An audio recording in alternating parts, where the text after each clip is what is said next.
NRC নামক ভয় আমাদের মাঝে এসেছিল না আসেনি? কথা বলেন, এসেছিল না আসেনি? এসেছিল।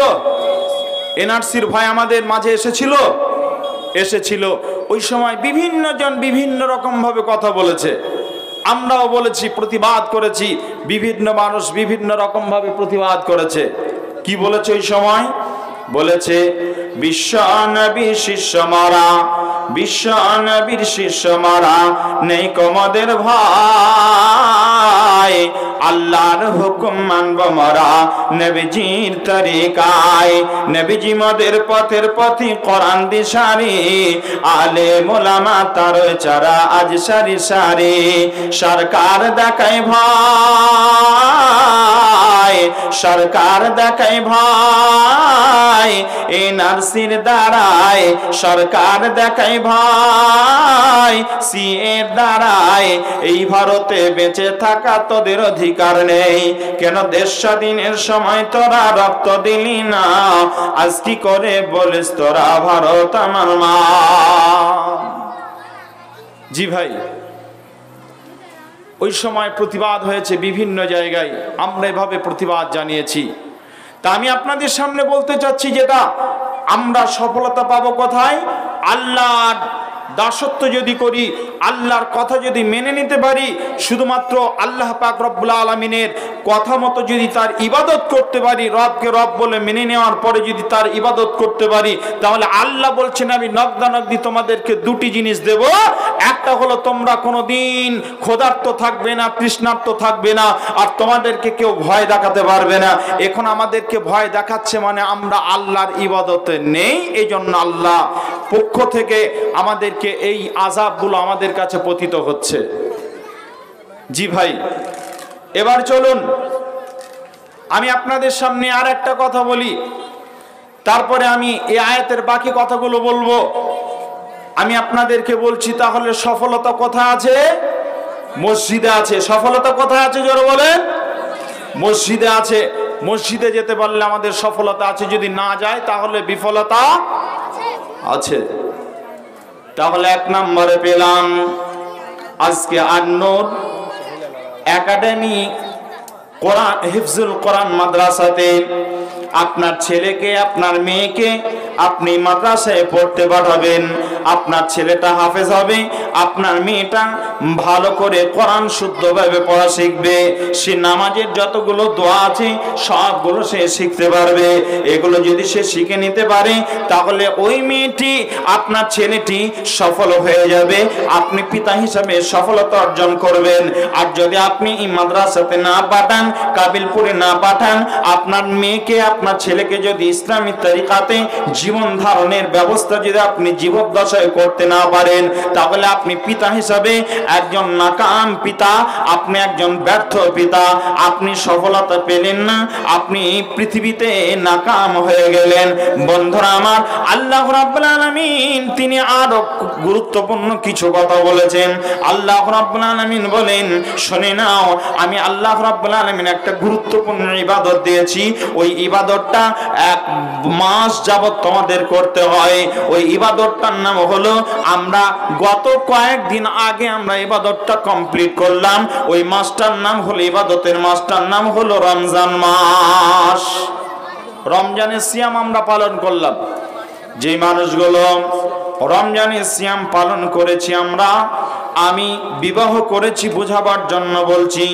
একটা যুবক বিবাহ করেছে, ওই ছেলেটা বিবাহ করার 2 দিন পর সিয়াম শুরু হলো, রমজান মাস চলে এলো। ওই যুবকটা তার স্ত্রী বাড়িতে আছে, রূপসী সুন্দরী একজন টকবকে যুবক আর যুবতী, তারা 2 জন বাড়িতে আছে। 2 জন সিয়াম পালন করেছে, রোজা রেখেছে। এবার দুপুর বেলা এক জায়গায় হওয়ার পর তারা এবার আপসে প্রেম বিনিময় করার জন্য তারা একজন আরেকজনের দিকে আকৃষ্ট হচ্ছে।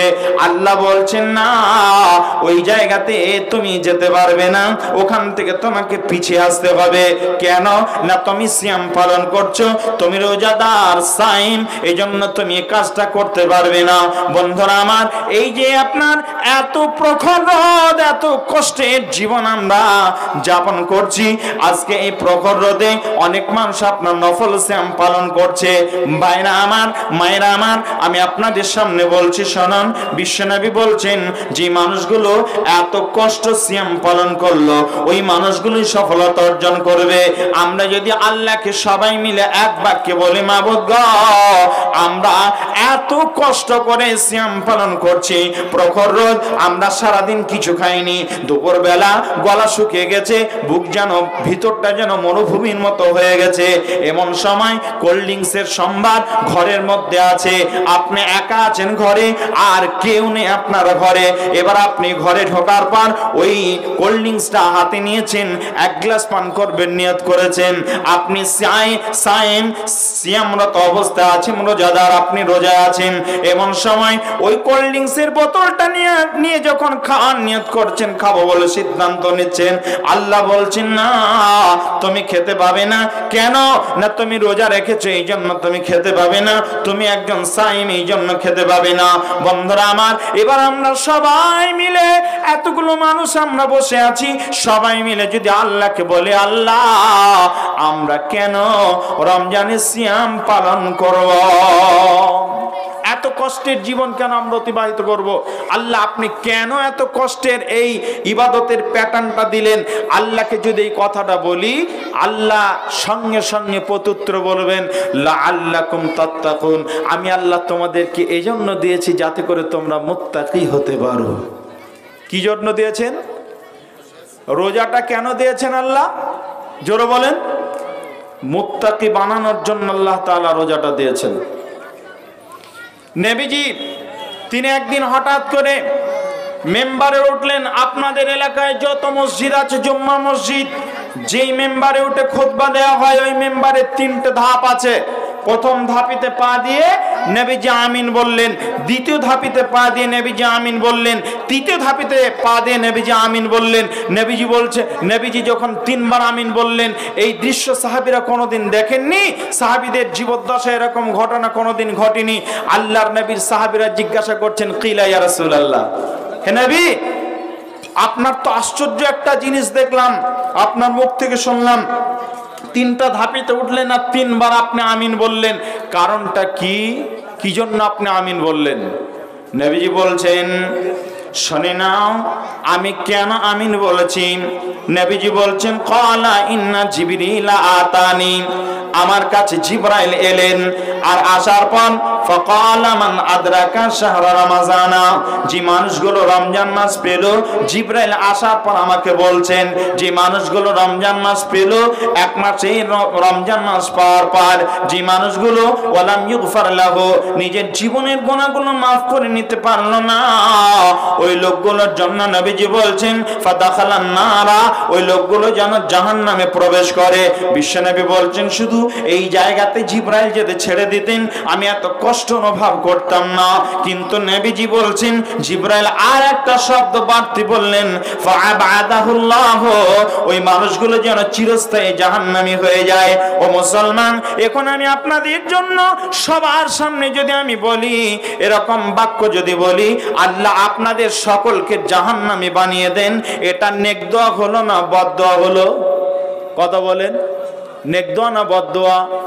বদদোয়া। নবীজির মতো মানুষটা তিনি এই কথা বলছেন, নবীজির কাছে জিবরাইল এসে এই কথাগুলো বলছেন ফাআবাদাহুল্লাহ, আল্লাহ যেন তাদেরকে চিরস্থায়ী জাহান্নামী বানিয়ে দেন। ও মুসলমান, আল্লাহর নবী এই শব্দটা শুনলেন, এরপরে নবীজিকে জিবরাইল বলছেন কুল আমিন, ফাকুলতু আমিন, জিবরাইল আমাকে আমিন বলতে বলেছেন তাই আমি আমিন বলেছি। এখন আল্লাহর নবীর মতো মানুষটা যদি আমিন বলেন তাহলে আল্লাহ ওই দোয়াটাকে কবুল করবেন কি করবেন না? জিবরাইল মতো ব্যক্তিটা যদি আমিন বলেন তাহলে আল্লাহ ওই দোয়াটা কবুল করবেন কি করবেন না? মুসলমান, আমি আপনাদের সামনে বলতে চাই, এই জন্য যে মানুষগুলো রমজান মাস পেল আর রমজান মাস পাওয়ার পরে নিজের জীবনের গুনাহগুলো মাফ করে নিল, ওই মানুষগুলো আপনার পার্থিব জীবনে পরিবর্তন হলো, ওই মানুষগুলো পার্থিব জীবনে আপনার সফলতা অর্জন করলো, ওই লোকগুলো লোকগুলো আপনার পারলৌকিক জীবনে ওই লোকগুলোই সফলতা অর্জন করলো। আর যারা রমজান মাস পাওয়ার পরে নিজের জীবনের গুনাহগুলো মাফ করে নিতে পারলো না, ওই মানুষগুলো আপনার সফলতা পেল না। ওই লোকগুলোই দুনিয়াতে ব্যর্থ, আখিরাতেও ব্যর্থ। ওই লোকগুলো বিফল, দুনিয়াতেও বিফল, আখিরাতেও বিফল। সফল লোক ওরা নয়। জি ভাই, এবারে চলুন আমি আপনাদের সামনে আয়াতগুলো আস্তে আস্তে আগিয়ে নিয়ে যাই। তারপরে একটা মারাত্মক একটা হাদিস পড়েছি, এই হাদিসটার কিছু বাস্তবতা নিয়ে এসে আর হাদিসটা আপনাদের সামনে কিছু গুরুত্বপূর্ণ এই হাদিসের কথা বলে আমি আপনাদের কাছে শেষ করব। তবে এটা আমি বিশ্বাস রাখি আল্লাহর কাছে, এটা আমার দৃঢ় বিশ্বাস ইনশাআল্লাহ। আল্লাহকে সাক্ষ্য রেখে বলছি, আপনারা যদি ধীর স্থিরভাবে শোনেন, সময় আমি পাবো কিনা জানি না, যদি বলার মতো সুযোগ পাই আমি, তাহলে আমার বিশ্বাস আপনাদের চোখ দিয়ে অজান্তে পানি বাহির হবে ইনশাআল্লাহ। জি, এজন্য আপনাদের বলছি ভাইজান, আপনারা যারা বসে আছেন ধীর স্থিরভাবে শোনেন। বিসমিল্লাহির রহমানির রহিম। ওয়ামান আরাদা আন যিকরি ফাইন্না লাহু মাঈশাতান যানকা ওয়া নাহশুরুহু ইয়াওমাল কিয়ামাতি আমা। যে মানুষগুলো শরীয়ত সম্মত জীবন যাপন করবে না, যে মানুষগুলো শরীয়ত সম্মত জীবন যাপন করবে না, ওই মানুষগুলোর জন্য আল্লাহ পাক রব্বুল আলামিন বলছেন, আমি সত্যি কথাটা বলছি, যে মানুষটা কোরআনের মতো জীবন যাপন করবে না, রাসূল যে নির্দেশিকায় জীবন যাপন করতে বলেছেন, নবীর তরিকাতে জীবন যাপন করবে না, যাদের মধ্যে সালাত নেই, যাদের মধ্যে আপনার সিয়াম নেই, যাদের মধ্যে শরীয়তের বিধিবিধান নেই, ওই মানুষগুলো দুনিয়াতে বিফল, ওই লোকগুলো আখিরাতেও বিফল। আর যাদের মধ্যে এগুলো বিদ্যমান আছে, ওই লোকগুলো আপনার দুনিয়াতেও সফল আর আখিরাতেও সফল। এবার আল্লাহ তাআলা বলেন, ওয়ামান আরাদা আন যিকরি ফাইন্না লাহু মাঈশাতান যানকা। যে মানুষগুলো এই কোরআনের মতো, যে মানুষগুলো নবীর তরিকা মতো জীবন যাপন করলো না, ওই মানুষগুলো আল্লাহ পাক রব্বুল আলামিন বলছেন, ইসরাফিল নামক ফেরেশতা যেই দিনে বাঁশি ফুঁ দিয়ে দেবেন, বাঁশিতে হুইসেল মেরে দেবেন, ওই দিনে গোটা পৃথিবী আপনার চুরমার হয়ে যাবে। ওই দিন আর পৃথিবীর অস্তিত্ব থাকবে না, পৃথিবীর গ্যারান্টি ওই দিনে শেষ হয়ে যাবে, পৃথিবীর ওয়ারেন্টি ওই দিনে শেষ হয়ে যাবে, পৃথিবী ধ্বংস হয়ে যাবে। আল্লাহ পাক রব্বুল আলামিন বলেন, মানুষগুলো কবর থেকে উত্থিত হবে, কবর থেকে যখন উঠবে তখন এই মানুষগুলো সব অন্ধ হয়ে উঠবে, অন্ধ হয়ে উঠবে, লোকগুলো অন্ধ হয়ে উঠবে। আল্লাহকে বলবে, আল্লাহ ক্বালা রাব্বি লিমা হাশারতানি আমা। আল্লাহ তাআলা, আজকের দিনে আমি কি করে অন্ধ হলাম?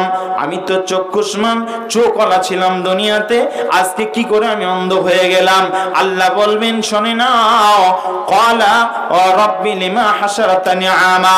আল্লাহ রাব্বুল আলামিনের সামনে লোকগুলো যখন এই কথা বলবে, ওয়াকাদ কুনতু বাসীরা, আমরা তো চোখওয়ালা ছিলাম, আমাদের চোখ ছিল সুন্দর, চোখে আমরা দেখেছি গোটা পৃথিবী সব দেখেছি, আমি ছেলে দেখেছি, মেয়ে দেখেছি, আমার বাপ মা, গোটা পৃথিবীর আত্মীয় স্বজনদের দেখেছি। মৌলানা মুক্তার বক্তব্য রাখতে এসেছে, নূর মোহাম্মদ সাহেব বক্তব্য রাখতে এসেছেন, আজকে আমরা তার বক্তব্য শুনতে এসেছি, মৌলানাদেরকে দেখেছি, সব আমরা দেখতে পেয়েছি দুনিয়াতে। আল্লাহ গো, আজকে কি করে আমরা অন্ধ হয়ে গেলাম? আল্লাহ জবাবে বলবেন, ক্বালা রাব্বি লিমা হাশারতানি আমা ওয়াকাদ কুনতু বাসীরা ক্বালা কাযালিকা আতাতকা আয়াতুনা ফানাসিতাহা ওয়া কাযালিকাল ইয়াওমা তুনসা। আজকে কি করে অন্ধ হলে শুনে নাও, তোমাদেরকে আমি আল্লাহ তাআলা চোখ দিয়েছিলাম, এই চোখের হক আদায় করনি। এই আয়াতের তাফসীর করতে গিয়ে আর একটা আয়াত মুফাসসিরিন ইকরাম নিয়ে এসেছেন। আল্লাহ তাআলা অন্য একটা আয়াত দিয়ে আয়াতের তাফসীর করেছেন। আল্লাহ রাব্বুল আলামিন বলেন, বিসমিল্লাহির রহমানির রহিম। الرحيم ومن كان في هذه الأعمى ومن كان في هذه الأعمى فهو في الآخرة أعمى যে মানুষগুলোর চোখ আছে দুনিয়াতে কিন্তু চোখ দিয়ে ভালো কিছু দেখেনি ওই লোকগুলো দুনিয়াতেই অন্ধ। আজকে আমার চোখ আছে, হঠাৎ করে চোখটা যদি এরকম বন্ধ করে দিই আমি কিছুই দেখতে পাবো না। আপনারা আমাকে দেখতে পাচ্ছেন, আমি আপনাদের দেখতে পাচ্ছি না। যে মানুষগুলোর চোখ আছে ওই মানুষগুলো যদি চোখ থাকতে যদি ভালো কোনো জায়গায় নজর না দেয়, আজকে আন-নূর মিশনে আন-নূর একাডেমিতে হিফজুল কোরআনে যদি আপনি সুনজর না দেন, আপনি যদি কোরআনের দিকে আপনার সুনজর না থাকে, নবীর তরিকা যেখানে আপনার শিক্ষা দেওয়া হয় ওই জায়গায় যদি আপনার সুনজর না থাকে, আলেম ওলামাকে আপনার শ্রদ্ধা নজর যদি না থাকে, ও মুসলমান, তাহলে আল্লাহ তাআলা বলছেন ওয়ামান কানা ফি হাযিহিল আমা ফাহুয়া ফিল আখিরাতি আমা। তুমি দুনিয়াতে চোখ ছিল, চোখ দিয়ে তুমি ভালো কিছু দেখোনি, এই জন্য আমি আল্লাহ তাআলা চোখ থাকতে চোখের হক যেমন আদায় করনি, চোখ থাকতে যেমন তোমার চোখ ছিল, চোখ দিয়ে যেমন তুমি দেখোনি, চোখওয়ালা আর চোখবিহীন মানুষ যেমন সমান, আমি আল্লাহ তাআলা তোমার চোখওয়ালা আর চোখবিহীন আর চোখওয়ালা মানুষের মতো তোমাকে আমি বানিয়ে দিয়েছি। তোমার চোখ থাকতে চোখ দিয়ে তুমি দেখোনি, আমি আল্লাহ তাআলা আজকে তোমাকে এই জন্য অন্ধ বানিয়ে দিয়েছি। ওয়ামান কানা ফি হাযিহিল আমা ফাহুয়া ফিল আখিরাতি আমা। দুনিয়াতে অন্ধ ছিলে, চোখ থাকতে চোখের হক আদায় করনি, এই জন্য আমি আল্লাহ তাআলা আজকে তোমাদেরকে আখিরাতের ময়দানে আমি তোমাদেরকে অন্ধ অবস্থায় উত্থিত করেছি, আমি অন্ধ বানিয়ে দিয়েছি। ভাইরা আমার, এবার চলুন বিশ্বনবী মুহাম্মদ রাসূলুল্লাহ সাল্লাল্লাহু আলাইহি ওয়াসাল্লামের একটা গুরুত্বপূর্ণ একটা হাদিস আপনাদের সামনে আমি বলি। তার আগে আমি আপনাদের সামনে জিজ্ঞাসা করছি, আপনারা মন খুলে বলবেন। যতগুলো মানুষ এখানে আছেন, আল্লাহ রাব্বুল আলামিন একটা আয়াত দিয়েছেন। ওই আয়াতটা কি? ওই আয়াতটা হলো বিসমিল্লাহির রহমানির রহিম। আল্লাহ রাব্বুল আলামিন বলছেন বিসমিল্লাহির রহমানির রহিম, ইয়া আইয়ুহাল্লাযীনা আমানু। এই আয়াতটা বলার আগে আমি আপনাদের সামনে একটা ছোট্ট মতো শব্দ নিয়ে আসি। ওয়ামান কানা ফি হাযিহিল আমা, আপনারা শুনলেন আল্লাহ রাব্বুল আলামিন বলছেন, প্রথম যে আয়াতটা আমি আপনাদের সামনে পাঠ করেছি ওই আয়াতটা আমি এবার আপনাদের সামনে বলছি। আল্লাহ রাব্বুল আলামিন বলছেন, শুনে নাও, যে মানুষগুলো কোরআনের মতো এত দামি সম্পদের কাছ থেকে এরাজ করলো, ওয়ামান আ'রাদা আন যিকরি ফাইন্না লাহু মাঈশাতান দানকা। মাঈশাতান দানকা এই শব্দটা নিয়ে আমি কিছু কথা আপনাদের সামনে বলছি। মাঈশাতান দানকা মানে ওই লোকগুলোর জীবন হয়ে যাবে সংকীর্ণ। এখন আপনাদের জিজ্ঞাসা করছি, আপনারা সবাই সকলে মিলে একবার আমার কান পর্যন্ত আওয়াজটা দেবেন। ওই আওয়াজটা কি? না ওই আওয়াজটা হলো এই, বিশ্বনবী মুহাম্মদ রাসূলুল্লাহ সাল্লাল্লাহু আলাইহি ওয়াসাল্লাম বলেন ওই আওয়াজটা কি? না ওই আওয়াজটা হলো নবীজি এক সময় তার সাহাবীদের মাঝে বলেছিলেন, আজ থেকে তোমাদের জন্য সুদকে হারাম করে দেওয়া হলো। আমি আপনাদের জিজ্ঞাসা করছি, সুদ হালাল না হারাম? সবার জন্য না কিছু মানুষের জন্য? সবার জন্য।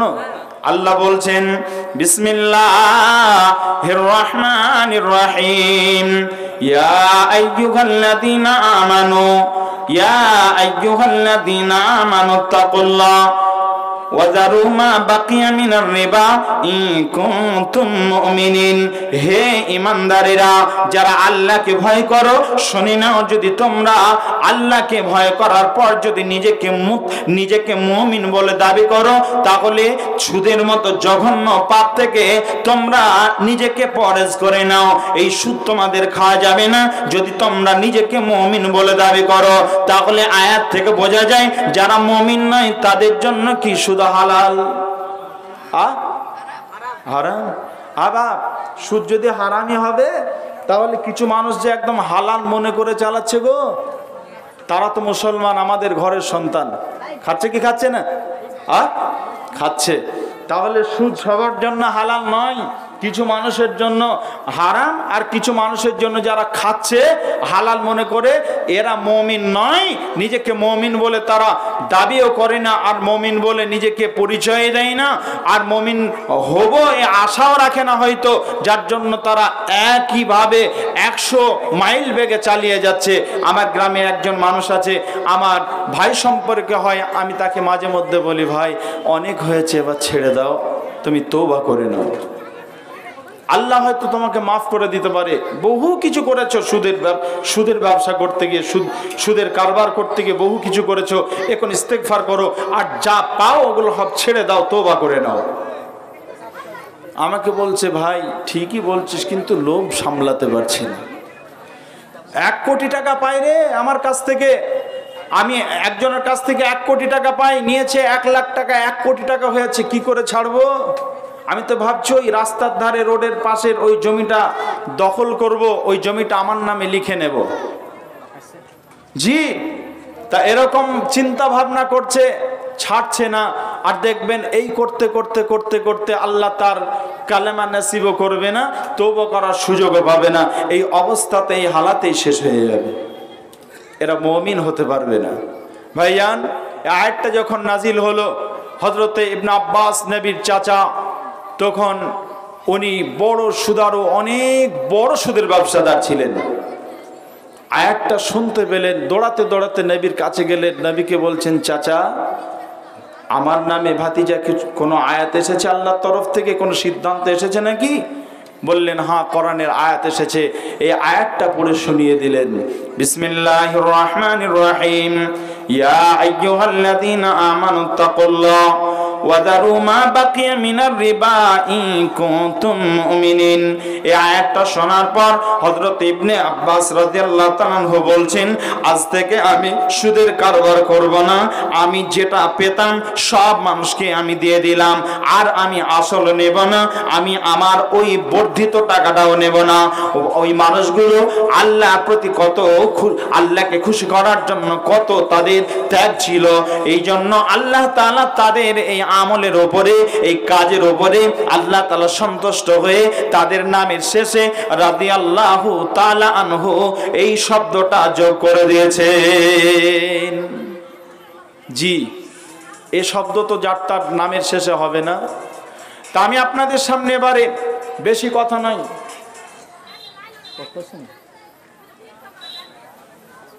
আমার তো কতক্ষণ টাইম কিছু বলেছে, সেভাবে চালাবো। বলেন যে একটা প্রোগ্রাম দিয়ে যাও, সে আমার 9টা পর্যন্ত টাইম ছিল। এখন আলহামদুলিল্লাহ 9:30 বেজে গেছে, খাতির সাহেব হয়তো আসবেন, উনি হয়তো রেডি হচ্ছেন। যাই হোক, যতক্ষণ না আসছেন ততক্ষণ তো চালাই নাকি বলেন? আমার টাইম যতক্ষণ ছিল শেষ, এখন যেটা বলবো এটা বাড়তি বলবো, চলেন একটু আগিয়ে যাই। বিসমিল্লাহির রহমানির রহিম। وعن ابن عمر رضي الله تعالى عنه قال قال رسول الله صلى الله عليه وسلم هذا الذي تحرك له العرش وفتحت له أبواب السماء وشهده 70,000 من الملائكة لقد ضم ضمة ثم فرج عنهم।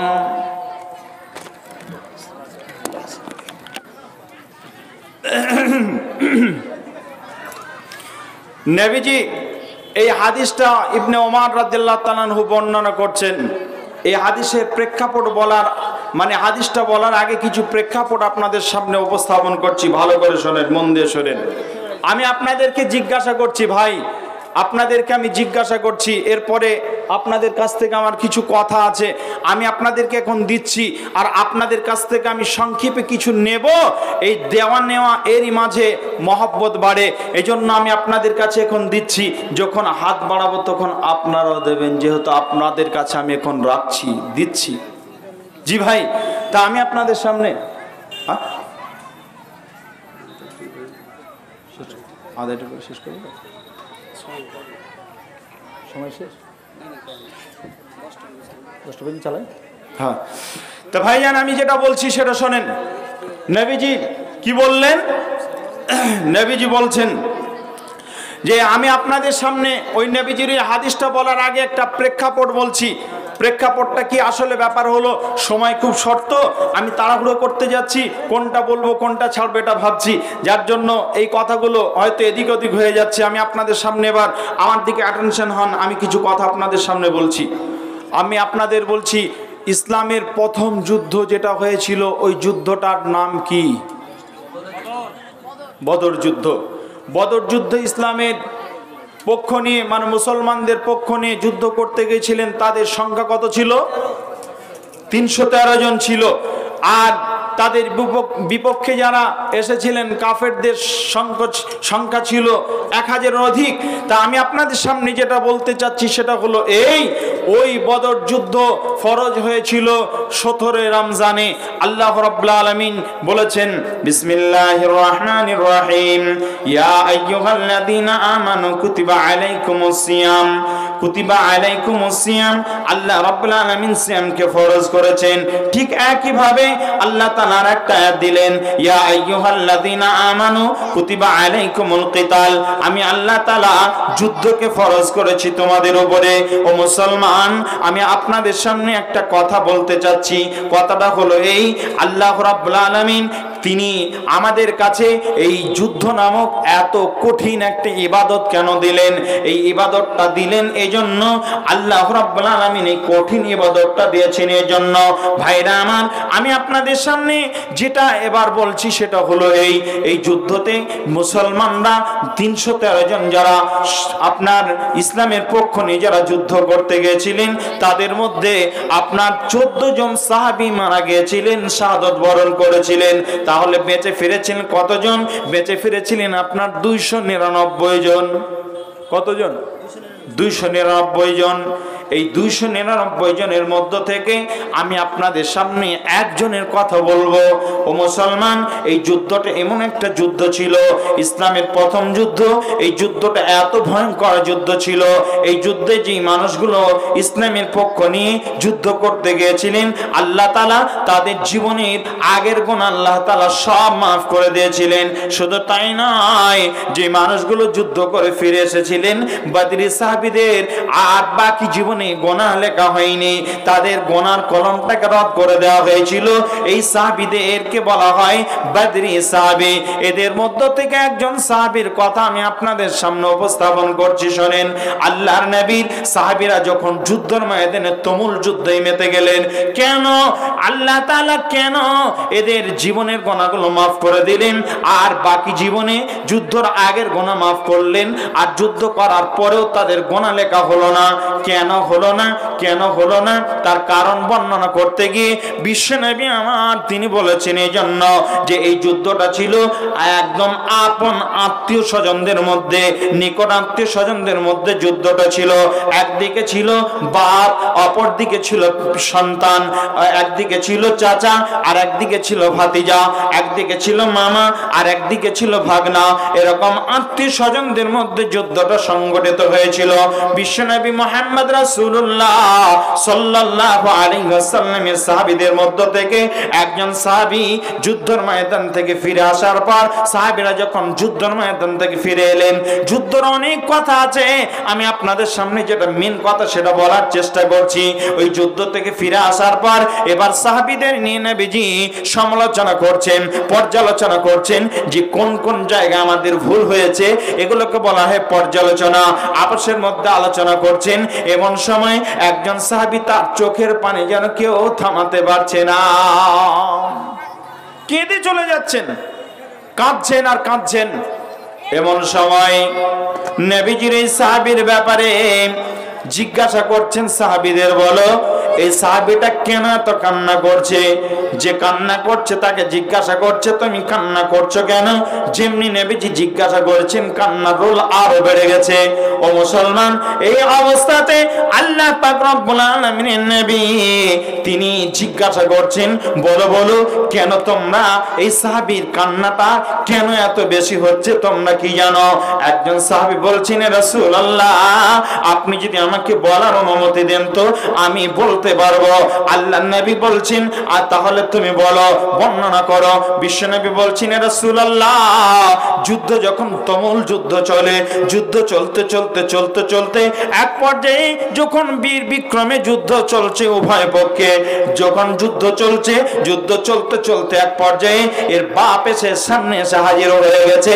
বাপের উপরে তলোয়ার চাপাবে, তলোয়ার চালাবে, আর বাপ তার ওই ছেলের উপরে তলোয়ার চালাবে।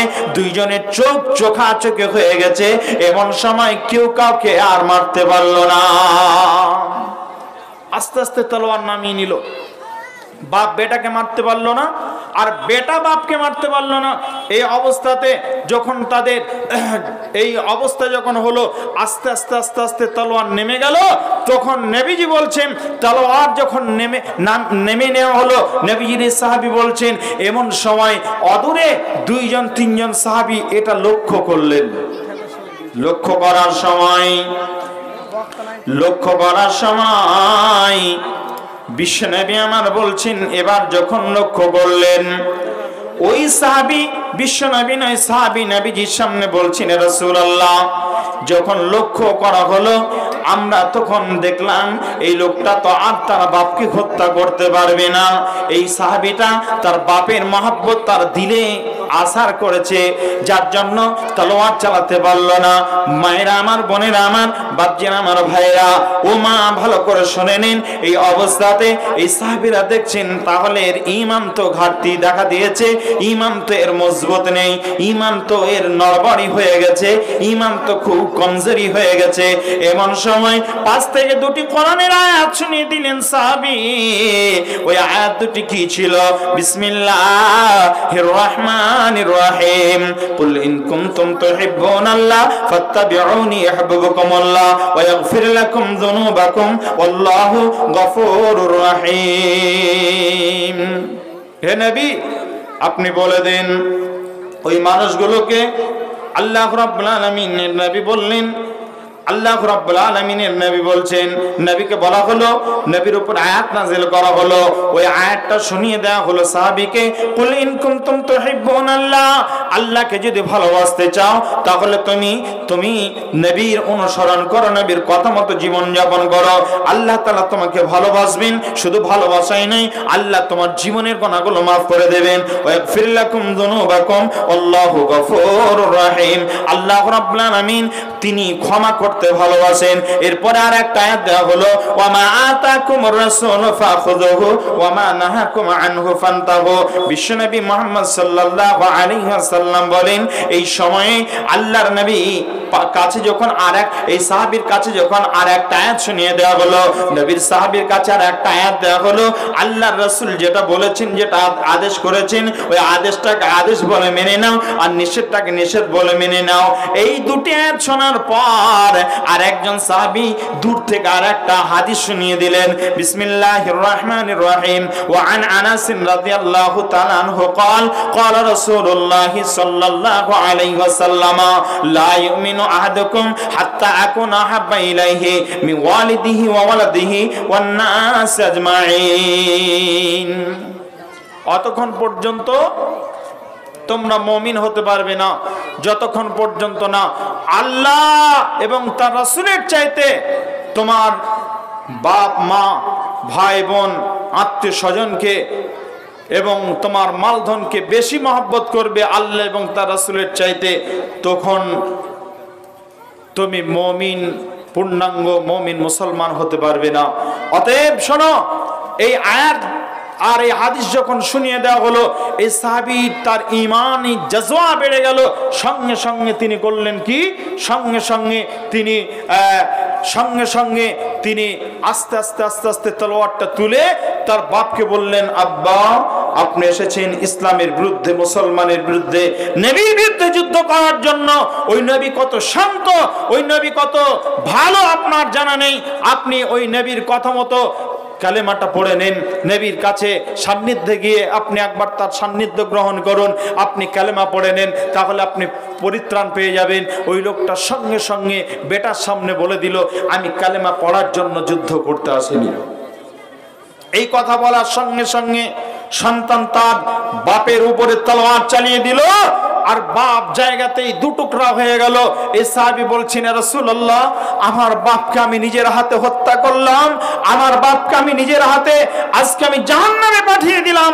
আমার বাপ মারা গেছে, আমার মা বিধবা হয়ে গেল, আমার ছোট্ট ছোট্ট ভাই আছে তার এতিম হয়ে গেল, আমার ভাইদেরকে আমি নিজের হাতে এতিম বানালাম, আমার মাকে আমি বিধবা বানালাম। এই দুঃখে আমি চিন্তা ভাবনা করতে গিয়ে আর আমার বাপকে আমি নিজের হাতে চিরদিনের জন্য জাহান্নাম পাঠিয়ে দিলাম। ইয়া রাসূলুল্লাহ, কিয়ামতের দিন যেই দিন আল্লাহ তাআলা আমাকে জাহান্নামকে দেখাবেন, দেখো তোমার জন্য আমি জান্নাত তো বরাদ্দ করেছি, জাহান্নাম দেখে নাও। ওই দিন আমার বাপের ওই বিভৎস চিৎকার আমি কি করে সহ্য করব, আর্তনাদ আমি কি করে সহ্য করব।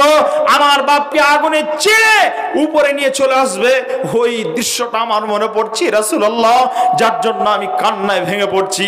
আমার বাপকে আমি নিজে ঈমানের নূর তার ভিতরে দিতে পারলাম না, নিয়ে আসতে পারলাম না, আপনার এই আলোয় তাকে প্রবেশ করাতে পারলাম না, ঈমান নামক আলোয় তাকে প্রবেশ করাতে পারলাম না, সে চিরদিনের জন্য জাহান্নামে চলে গেল। আমি আপনাদের সামনে এবার একটা কথা হালকা করে বলছি। আপনারা এখানে যারা যতগুলো মানুষ আছেন, শেখুল হাদিস বসে আছেন, আমার মাত্র আর 15 মিনিট সময় আছে হাতে। 15 মিনিট সময়ের মধ্যে আমি যে হাদিসটা আপনাদের সামনে পাঠ করেছি সেটাকে সামনে নিয়ে এসে কিছু কথা বলার চেষ্টা করব। যদি আমার কথাটা আপনারা চটচট মেনে নেন তাহলে আমি এটা আমার পক্ষে সম্ভব হবে। এখানে যতগুলো মানুষ আছেন, কে আছেন এই কোরআনের জন্য যেহেতু কোরআনের একটি মাদ্রাসা, আপনারা ভাববেন যে এখানে তো আমার ছেলেকে পড়তে দিই, 2000 টাকা আমি মাসিক দিই, আমার মেয়েকে এখানে পড়তে দিয়েছি, তার জন্য তো টাকা বরাদ্দ রেখেছি, আমি আবার কেন টাকা দেব? ভাবতে পারেন এটা? জি, আপনি একবার হিসাব করে দেখেন, ভালো করে হিসাব করে দেখেন, 2000 টাকায় একটা মানুষের 3 বার খাবার হবে কিনা? টিউশনি ফি বাদ, তার পড়াশোনা খরচা, ইলেকট্রিক খরচা এগুলো রয়েছে, তার বাকি খরচাগুলো সব থাক, শুধু খাওয়া খরচা 2000 টাকায় হবে কিনা এটা একবার চিন্তা ভাবনা করে দেখেন তো। বিল্ডিং তৈরি করা আছে, তার আরও আনুষঙ্গিক বহু কাজ আছে, সব কাজগুলোকে সামনে রেখে আপনার ছেলে এই মাদ্রাসায় পড়াচ্ছেন, আপনার জন্য দাঁড়ে দাঁড়ে যাচ্ছেন উনি বিভিন্ন মানুষের কাছে, ওপেন না হলেও গোপনেও কিছু মানুষের কাছে হয়তো যেতে হয়, যান কিনা আমি জানি না, হয়তো যেতে হতে পারে। তা যান কার জন্য? আপনার ছেলের জন্য উনি যান, আপনার মেয়ের জন্য উনি যান। এই জন্য আজকে কোরআনের খেদমতে আপনাদের এখানে বলবো, 10,000 টাকা দেনেওয়ালা কে আছেন? 5,000 টাকা দেনেওয়ালা কে আছেন? আপনি 2000 টাকা দেবেন, 3000 টাকা দেবেন, আল্লাহর রাস্তে এই 10টা মিনিটের মধ্যে আপনারা ঝটপট দিয়ে দেন। আমি আপনাদের এখানে দেখতে চাই কোরআন কত পারা? 30 পারা কোরআন। আপনারা 1000 টাকা করে 30 জন মানুষ বলবেন, মাওলানা আমি 1000 টাকা দেব, মাওলানা 1000 টাকা দেব, কে আছেন বলেন? কোরআনের খেদমতে দেবেন, এখানে দিলে পারে আপনার টাকাটা ব্যর্থ হবে না, নষ্ট হবে না। বলেন কে আছেন? নিয়তটা ভালো রাখেন, স্বচ্ছ রাখেন, আর আল্লাহকে বলেন, আল্লাহ দ্বীনি প্রতিষ্ঠানে আমি এই টাকাটা দিলাম। বলেন কে আছেন? 10,000 টাকা, 5,000 টাকা, আমি 1000 টাকা করে 30 জনের কাছে চেয়েছি, বলেন কে আছেন ভাইজান? বলেন এতগুলো মানুষ আছেন, 1000 করে টাকা দিতে পারবেন না? জি, 1000 দিতে পারবেন না? 500 করে দেন, 30 জন মানুষ 500 করে দেন। বলেন কাউকে পাঠান নাকি ভিতরে? হাত তোলেন ওখান থেকে, আমরা এখানে লিখে নিচ্ছি। আল্লাহু আকবার। এরা নিয়ত করে বসেছে 1 টাকা দেবো না, যে মওলানাই বলুক। সে যদি বাংলাদেশ থেকে এসে বলে, সে যদি সৌদি আরব থেকে এসে বলে, তাও দেব না। নিয়ত করে বসে আছে। বলেন 1,500 টাকা। আলহামদুলিল্লাহ। লেখেন, ফোন নাম্বারটা শুধু লিখে নেবেন পাশে।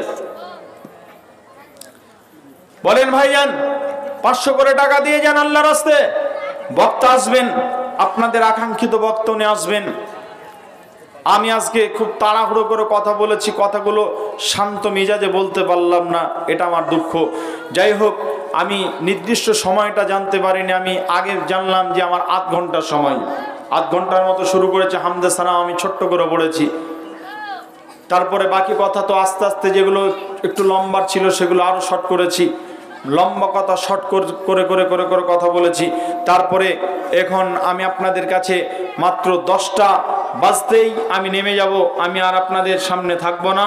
10টা বাজতে আর বেশি সময় নেই, মাত্র 10 মিনিট সময় আছে।